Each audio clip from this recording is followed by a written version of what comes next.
بسم اللہ الرحمن الرحیم۔ السلام علیکم۔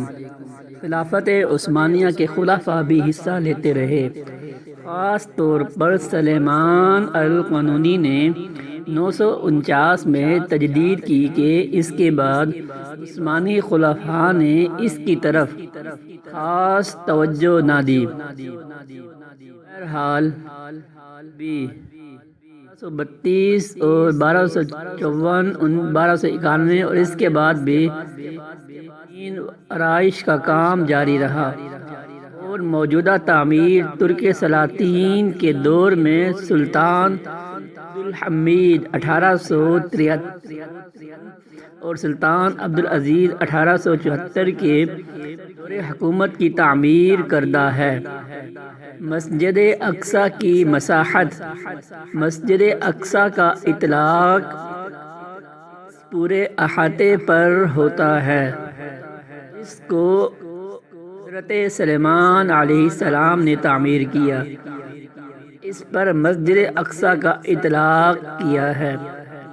اعتبار سے اور ہر دور میں گزر اور میر کے اختلاف کی وجہ سے مسجد اقصی کے طول و عرض میں مؤرخین کے مختلف اقوال ہیں۔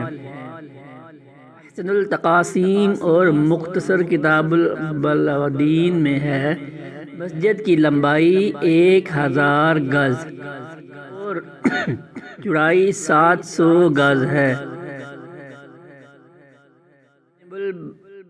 دین میں ہے اس کی لمبائی اس کی چوڑائی سے زیادہ ہے۔ ناصر خسرو نے اپنے سفر نامے میں جو 1438 میں ہوا اس میں لکھا ہے کہ مسجد بیت المقدس کی لمبائی 754 گز اور چوڑائی 455 گز ہے۔ یہ خراساں وغیرہ کے گز کے حساب سے ہے۔ جابر نے اپنے سفر نامے میں 574 اور 581 میں ہوا میں لکھا ہے کہ مسجد اقصی کی 750 گز لمبائی اور 450 گز چوڑائی ہے، اور حدود حرم کے اندرونی حال کا طول 200 گز اور عرض 700 گز ہے۔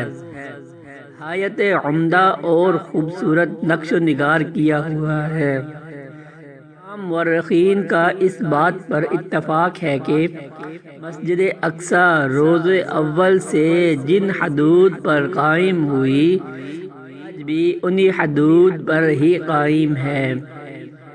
چار دیواری کے اندر پورے احاطے کو مسجد اقصی کہا جاتا ہے، اور کبھی صرف خاص حصے کو مسجد اقصی کہا جاتا ہے۔